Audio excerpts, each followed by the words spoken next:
Bharat Ratna doctor Bhimrao Ambedkar को कोटि कोटि नमन। ये कार्यक्रम डॉक्टर भीमराव अंबेडकर के जीवन पर आधारित है, जहां भारत की जनता के प्रति उनके योगदानों को पूरी सजगता से चित्रित और रेखांकित करने का प्रयास है। कार्यक्रम में दिखाई गई घटनाएं लब्ध प्रतिष्ठ पुस्तकों से ली गई हैं। इस कार्यक्रम के जरिए चैनल की ओर से एक विश्वसनीय, सजग और सकारात्मक प्रयास है कि डॉक्टर बाबा साहेब भीमराव अंबेडकर के जीवन की संघर्ष यात्रा एवं गौरव गाथा पूरे आदर के साथ घर घर पहुंचे और उनके योगदानों से सभी संपूर्णता में परिचित और आह्लादित हों।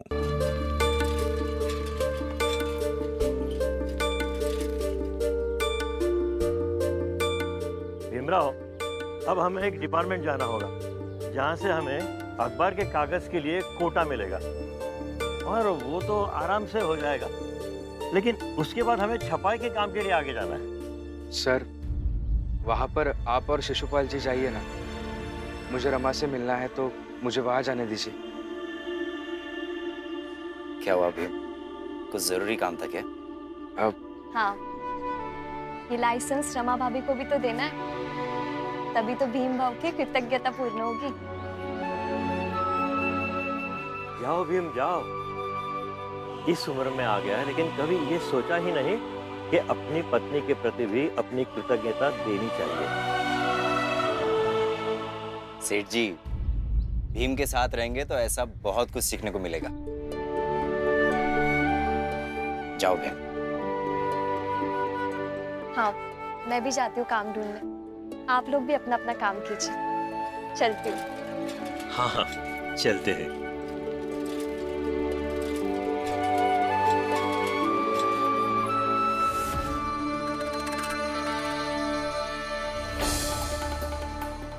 चलो चलते हैं पीछे पीछे, कभी तो मौका मिलेगा ही।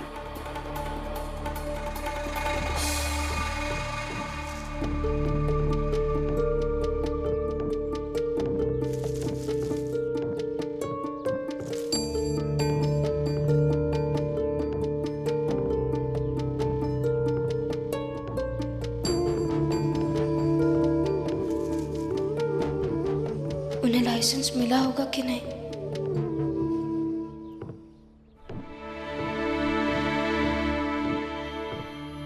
शुद्धिकरण पूर्ण हुआ मेघनाथ जी। लीजिए, पान खाइए और अपने बिरादरी के दिव्य होने की ठसक को महसूस कीजिए।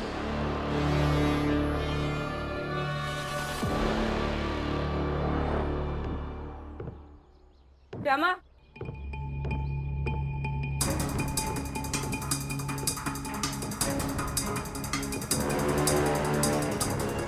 जी, बाहर जाओ और मेरे लिए पान लेकर आ। ये आधा काम हो गया है, बस थोड़ा सा बचा है। 2 मिनट के बाद चले जाएंगे। तेरे बाप का कारखाना नहीं है ये। मैनेजर साहिबा ने कहा है तो भाग कर जा और लेकर आ मेरे लिए पान। रमा नहीं जाएगी पान लाने, चाहे जो हो जाए।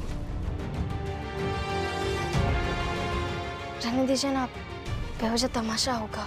जितना तमाशा होना है होने दो रमा, लेकिन तुम नहीं जाओगी पान लाने। लक्ष्मी,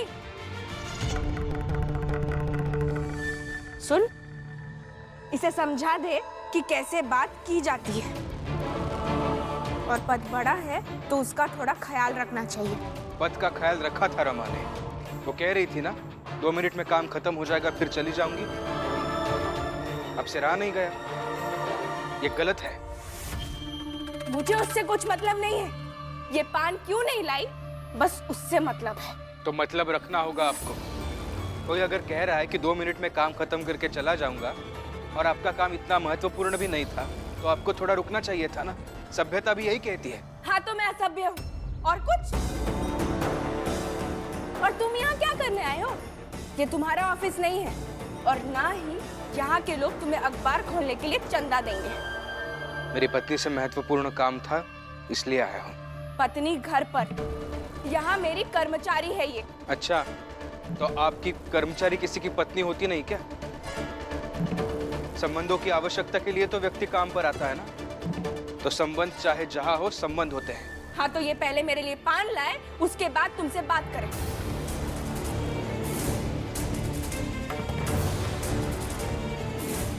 पान?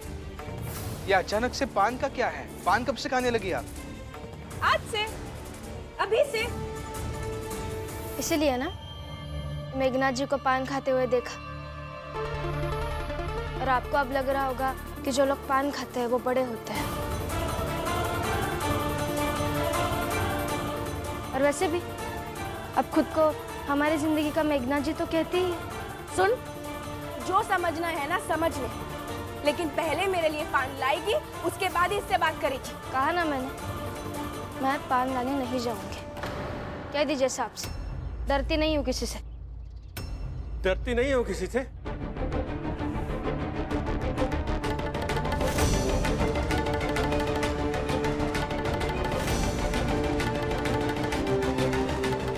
जब मैंने कुछ किया ही नहीं है तो डरो क्यों? साहब,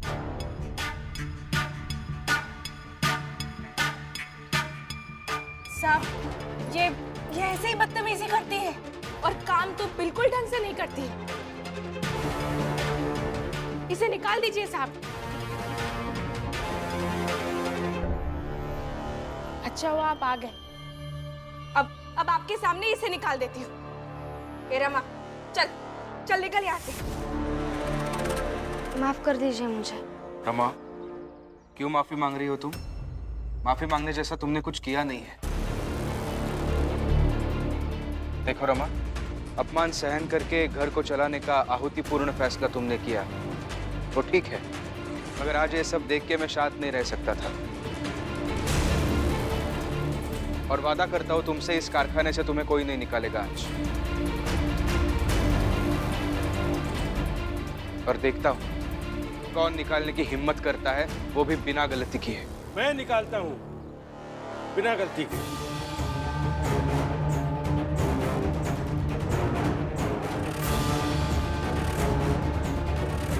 हो गई तसल्ली? चल चल अब निकल यहाँ से। नहीं, निकल।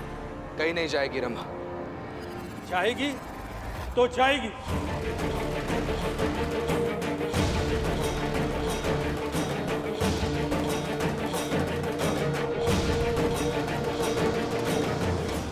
साहब, ये घर का मामला है, ये घर की दुश्मनी यहाँ लाई जा रही है। मगर मैं भी तो देख रहा हूँ ना, यहाँ रमा का पति कारखाने में आकर नाटक कर रहा है।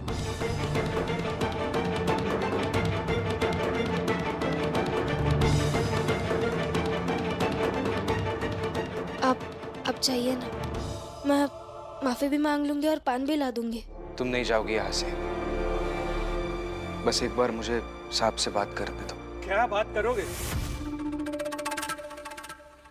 अकेले में जाकर बात करें?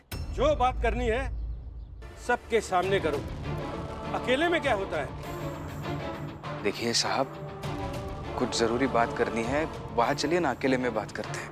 तो अकेले में जाकर मेरे सामने गिड़गिड़ाओगे, मेरे सामने हाथ जोड़ोगे, तो यही सबके सामने कर लो। अब जाइए ना, मैं सब संभाल लूंगी। रमा, तुम ही तो संभालती हो सब कुछ, मुझे भी। आज मुझे भी कुछ संभालने का मौका दो। देखिए साहब, मैं आखिरी बार कहता हूँ, कुछ जरूरी बात करनी है, बाहर चलते हैं अकेले में। मैं भी अंतिम दफा कह रहा हूँ, जो कहना है यहाँ कहो। तो फिर सुन लीजिए, आज सुबह जब मैं घर से बाहर निकल रहा था, तब बाहर मेरे बाबा बैठे हुए थे। उन्होंने सुबह सुबह मेरे हाथ में एक कलम दिया। तुम्हारे लिए ये नया कलम खरीद कर लाया हूं, लो। अचानक से कलम किस लिए? कलम क्यों? बेटा, जब मैं फौज में काम करता था और हमारे यहाँ कोई नए हथियार आते थे, तो हमारे कमांडर पुराने हथियार और नए हथियार दोनों हथियारों को हाथ में पकड़ने को कहते थे और कहते थे दोनों हथियारों को बराबर का मानो, दोनों की कुशलता को समझो, दोनों में संबंध बनाए रखो। तो वो जो हथियार था वो तुम्हारा पुराना हो गया था, इसलिए उसकी जगह एक नया हथियार आ जाएगा। लो।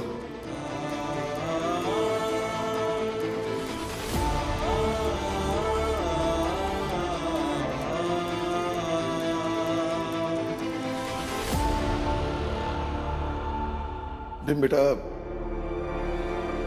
लाइसेंस मिल जाएगा, अखबार को छापोगे, लेकिन मेरी एक बात हमेशा याद रखना,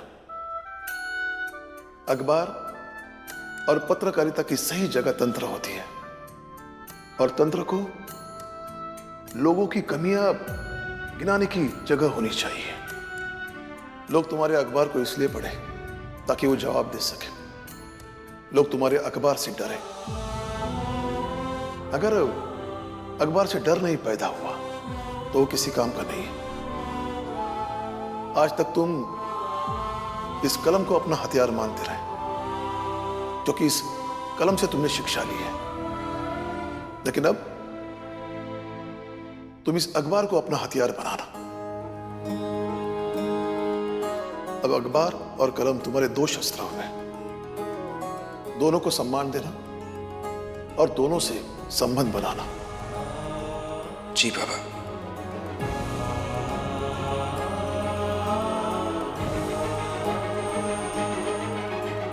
तो अब मेरे अखबार का पहला समाचार आपके इस कारखाने की कहानी छाप सकता हूं मैं, जिसमें सिर्फ पान ना लाने की वजह से एक स्टाफ को हटाया जा रहा है और कारखाने का मालिक जबरन मालिक होने के घमंड से कुछ भी फैसले लिए जा रहा है। बताइए छापू? डरा रहे हो? डरना चाहिए भी आपको। अगर अखबार से नहीं डरेंगे तो निरंकुश हो जाएंगे।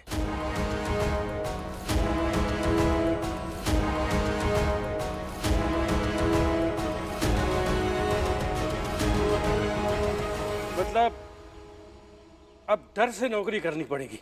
नहीं, नियमों से नौकरी करनी होगी।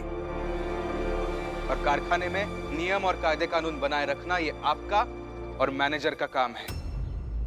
साहब आप डरिए मत। ये ऐसा रोज करता है घर में, और हम रोज इसे सुलटाते हैं। कारखाने को तुमने घर बना के रख दिए।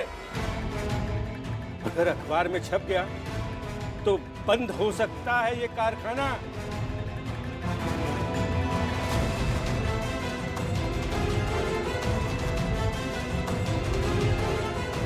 फिर कौन नौकर, कौन मालिक? कल से ये घर के नाटक नहीं चाहिए।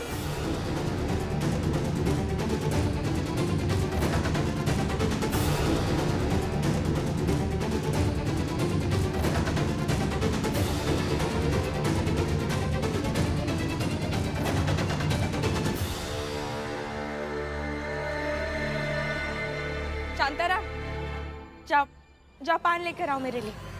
जी मैनेजर साहिबा। पान तो मैं खाऊंगी, किसी के बाप से नहीं डरती हूं मैं।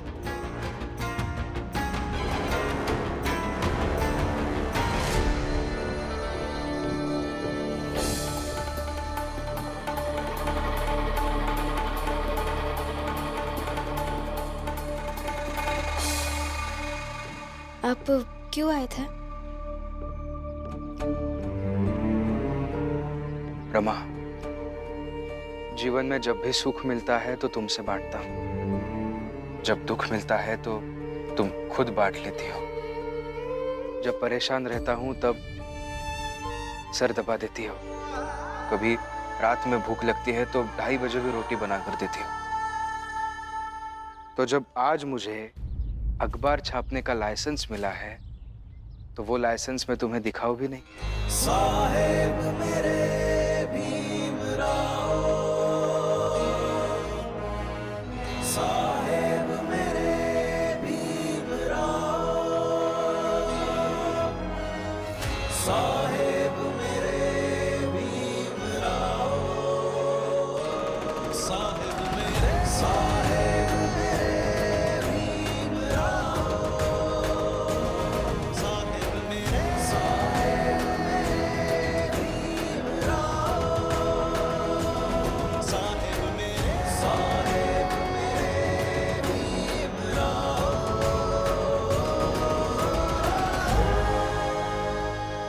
ना इंतजार कर लेते ना घर आने का। रमा, मैं जीवन में कभी कभी तो संयम से नहीं अधीरता से काम लेता हूँ, और प्रेम में थोड़ी अधीरता तो जायज है ना?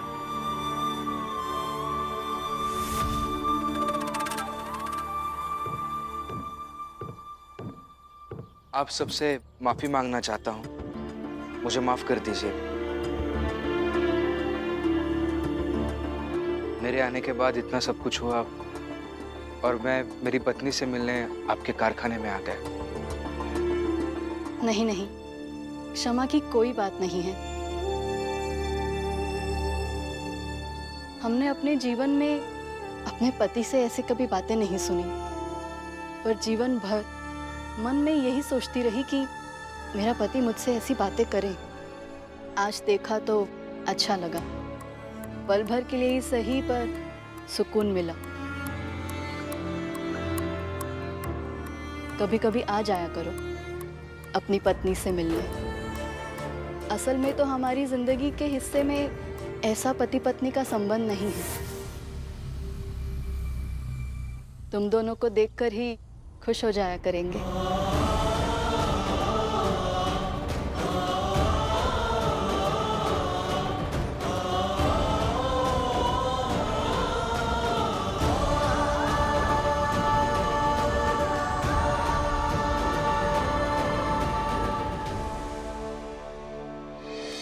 भाई घात लगाकर बैठे रहो। जैसे ही भीमराव आएगा और अकेले आए तो उसका पैसा छीनकर भाग जाएंगे।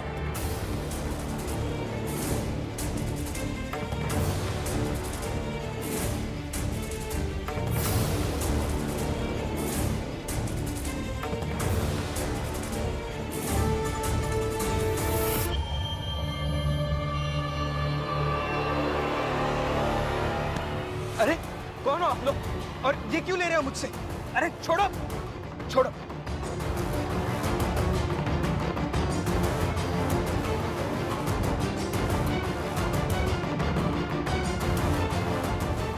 अरे रुको रुको रुको, छोड़ो छोड़ो। अरे रुको रुको, रुक जाओ।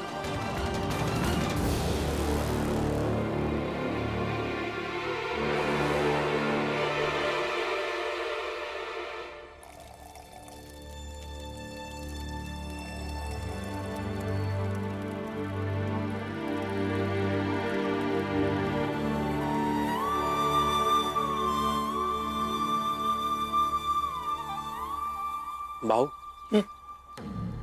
आपसे कुछ बात करना था। हाँ बोलो। वो जहाँ मैं काम करता हूँ ना, बड़े लोगों के मैदान की साफ सफाई वगैरह, हाँ वहाँ सब मेरे काम से बहुत खुश हैं। तो अच्छी बात है ना। और वहाँ मैंने एक साहब से बात की है, वो बहुत अच्छे हैं। मैंने उनसे भीम के बारे में बात की तो वो बहुत खुश हुए। अंग्रेज है ना तो ज्यादा जात पात मानते नहीं हैं। उन्होंने कहा कि भीमराव को लेकर आओ, उसकी मैं एक अच्छी नौकरी लगवा दूंगा। हाँ लेकिन काम क्या होगा? यही ऑफिस की देखभाल रख रखाव, पर पैसे समय पर और ठीक ठाक मिल जाएंगे। तुझे पता इस पर मैं क्या लिख रहा हूं? हिसाब। मेरा बेटा जब कभी विदेश पढ़ने जाएगा तो कितने पैसे कट रहे हैं, कितने जमा करने हैं, उसका हिसाब। और हाँ, मैं भीम को नौकरी करने के लिए नहीं पढ़ा रहा।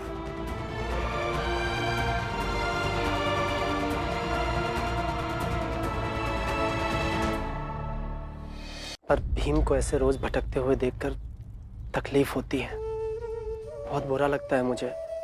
बुरा तो मुझे भी लगता है, लेकिन बुरा लगने से हम अपने सपने तो नहीं बदल सकते ना। भीम कुछ बदलना चाहता है तो उसे अपने हिसाब से करने दीजिए।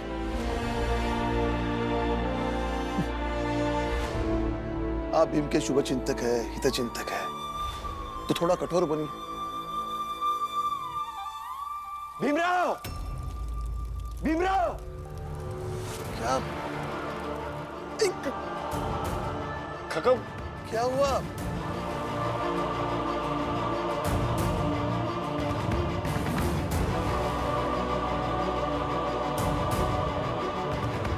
बता तो सही क्या हुआ? काका, बाहर लोग बात कर रहे थे कि भीमराव को जो अखबार खोलने के लिए पैसे दिए गए थे वो पैसे किसी ने चुरा लिए।